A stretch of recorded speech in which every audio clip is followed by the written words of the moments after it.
You mentioned Henry and Lamar. That's a tough task. How do the Mhm. Browns attack that defensively? How would you expect them to attack it? What does the Yeah. line do against them? Do they walk Schlesinger into it and do a five-man front? What do you Yeah. expect to see? Over the years, Schwartz has done some different things. I think it wouldn't surprise me, Dave, if they put an extra defensive lineman on the field. Maybe you're putting, Alex Wright as a three tech and putting Mason as more of the nose this week. I think they're going to play some five down, what people call bare front defense. Going to try to take away Derrick. I think you have to make Derrick Henry less meaningful because if you let him get rolling and you let there be run pass deception between Henry rolling and Lamar's ability to throw off of it or run, you're in trouble. I would expect them to do schematic things that make running the football from the backfield running back spot challenging and have Lamar go get his because it's hard to stop him from doing that regardless, but give themselves a chance to get into more third and longs where you do stand a chance to create pressure, looks, deception, and overload blitz type of things that make Lamar have to question things. You let him live in second and mediums and third and shorts.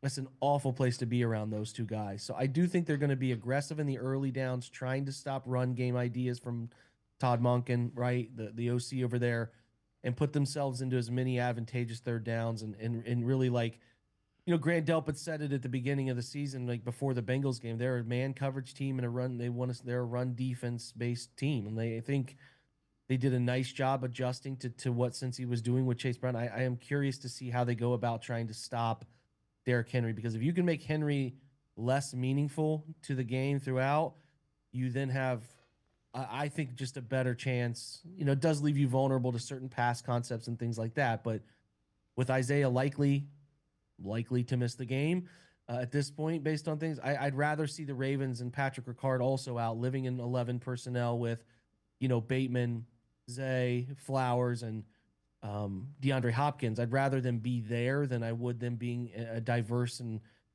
sort of their bigger bodies and playing 12 personnel, even 22 personnel with Ricard and likely on the field and giving you a bunch of headaches and motion and headaches in the option game they like to do. So I expect, again, some looks in the early downs, some run blitzing in early downs that make running the football something they don't feel comfortable with. And then obviously trying to pivot off that and get into those third and predictables and let your guys up front, who I think are pretty good, get after Lamar in a way that I don't think the Bills' defensive line was able to do.